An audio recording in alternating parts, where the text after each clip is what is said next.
Welcome back to the program. So tomorrow's show is obviously going to be a long one because we're going to have the Rage of the Queers show.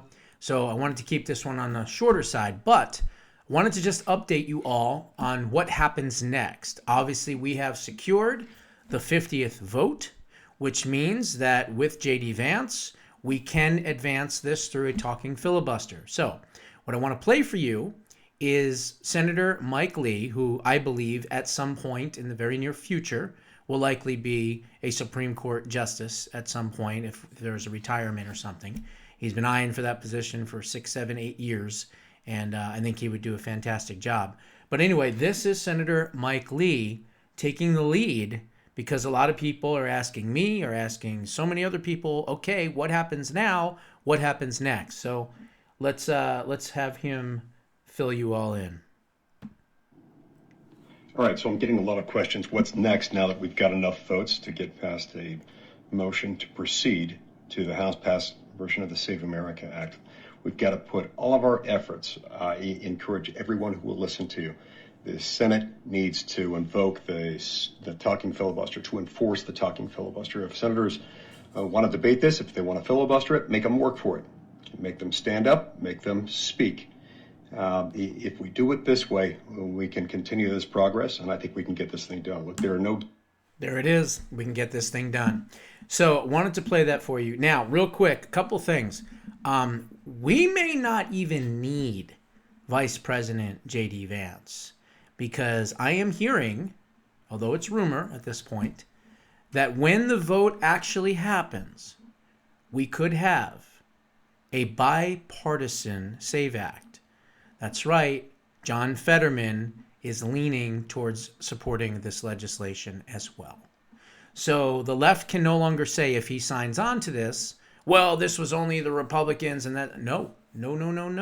I'm hearing that John Fetterman may be the 51st vote. And if he is, we don't need J.D. Vance at that point. It won't matter. So things are looking good.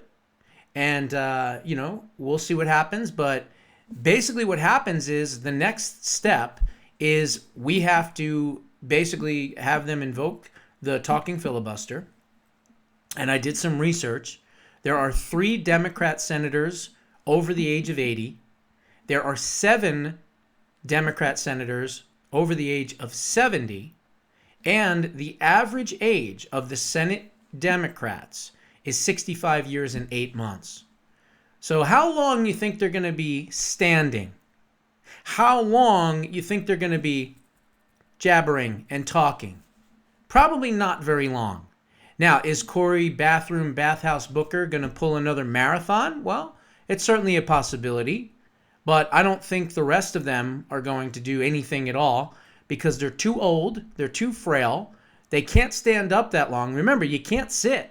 You got to be standing. It's called a standing talking filibuster. This is not an easy thing to do for people that obviously are up there in age. So unless they get the youngsters to do it, unless they get the Ossoffs, who I think is like 39 or 40, and if they get Cory Booker, who's younger, and maybe a few others, but the majority of them are old, okay? So I don't foresee a talking filibuster lasting very long.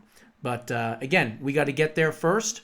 We have the votes, and so we'll see what happens. Hopefully, starting next week or whatever, we start getting on this and getting these folks ready to go.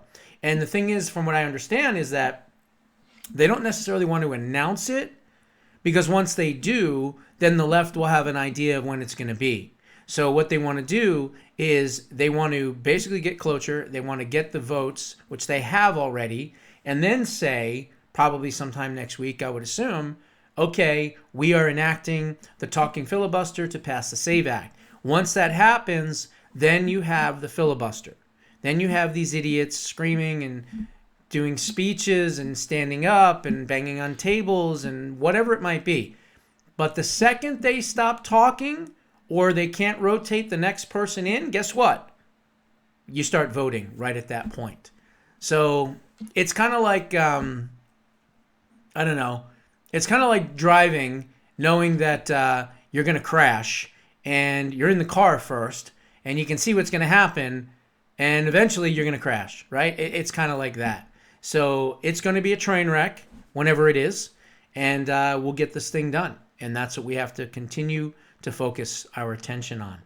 Now, the other thing that I was going to talk about was this. And I think this is really nothing that's shocking, because we've been saying all along that January 6th was an inside job. I made t-shirts about it.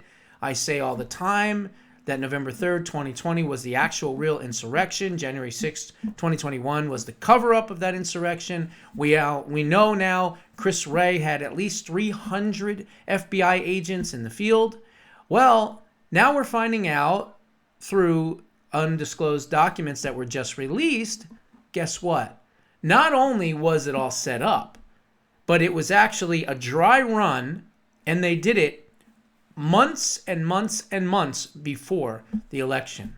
So listen to this. This is John Solomon speaking with Bannon on Real America's Voice, and he kind of breaks it down. You've got a pretty explosive story you put up at midnight last night on Just the News. Let me get this correct. A year before January 6th, the FBI knew there might be some consternation about the election, given everything, given the Democrats already wargaming it.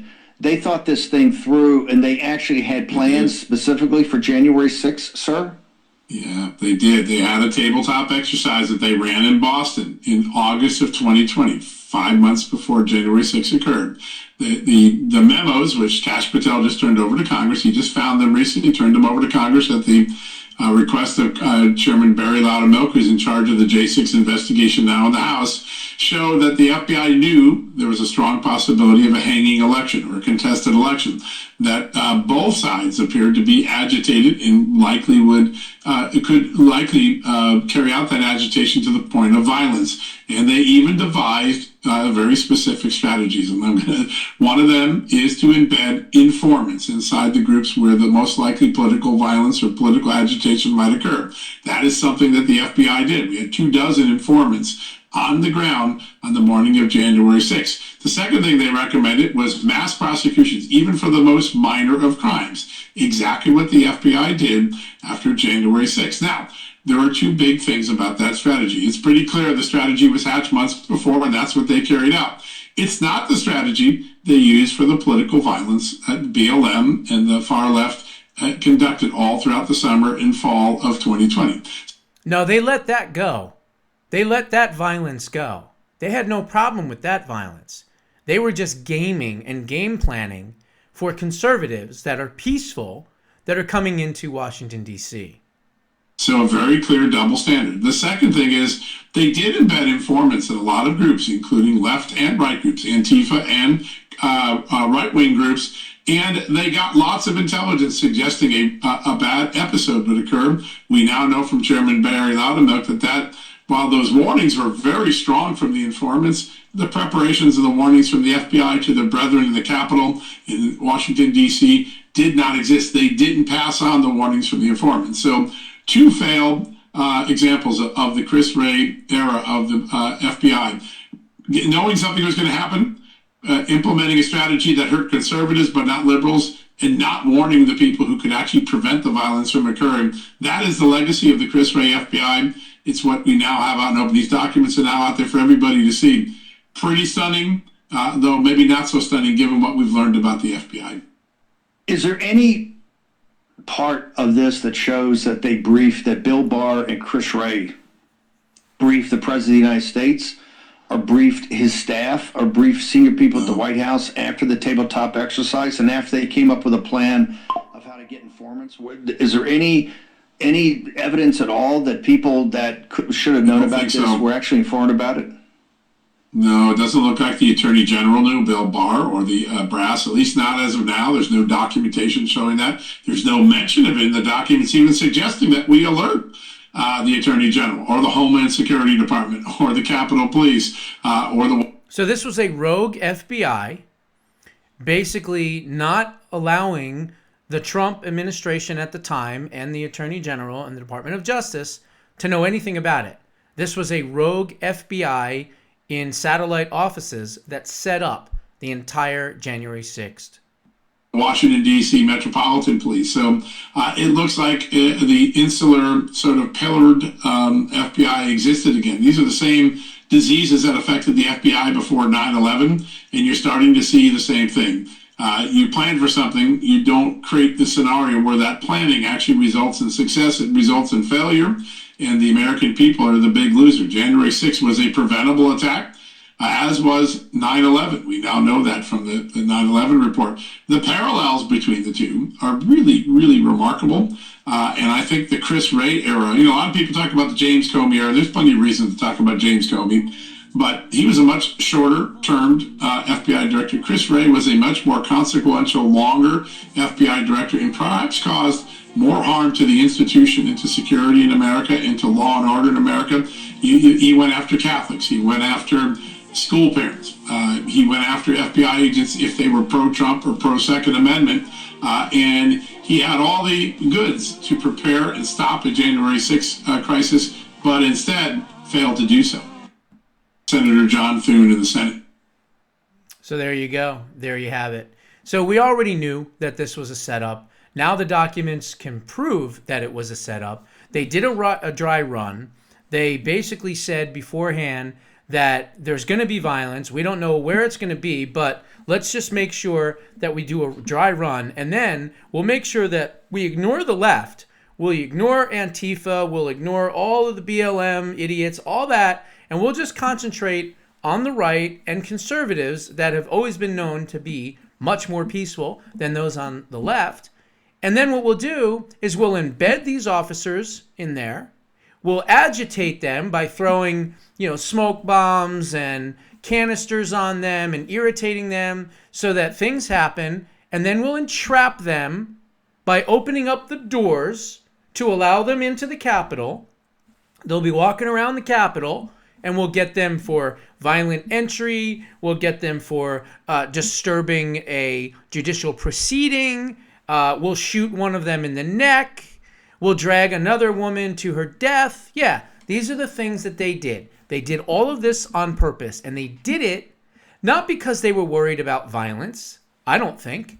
They did it because they knew that they were in the process of stealing an election, and more importantly, they saw this as an opportunity to stop the House of Representatives from doing their civic constitutional duty, which is to send it back to the House of Representatives, where they would each have one vote, and there was more Republican legislatures than there were Democrat legislatures, which means what? They would have chosen President Trump as the president, and that would have been the end of it, and they wouldn't have been able to steal the election.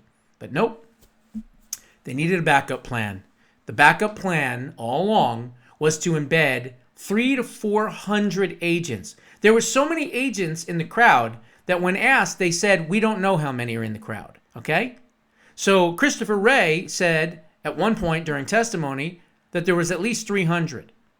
He's saying 24 here, but we've also heard there was an additional 70 or 80 on top of that. So who knows? There was probably, if I had to guess, at least north of 500 FBI agents in the crowd on that day, on January 6th, and they were there to cause violence, agitation, and entrapment, okay?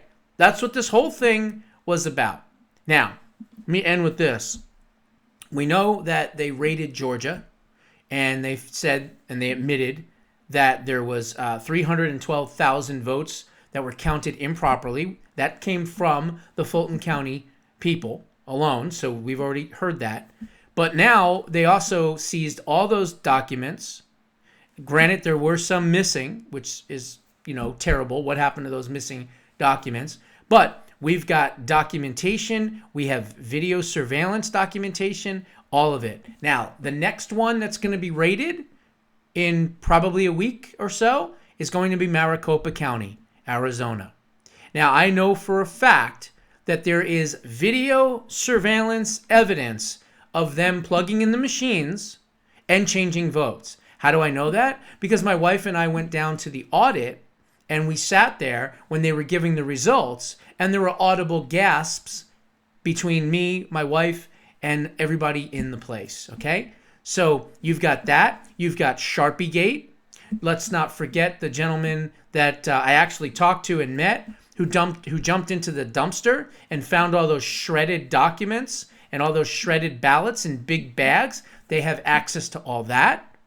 And now we're hearing that Colorado is finally heating up, which could help Tina Peters, because now they have found that they switched votes after the election was already certified. They switched more votes. So you've got that. Here's what I think is going to happen. I think they're going to raid Georgia. They're going to raid Maricopa County in Arizona.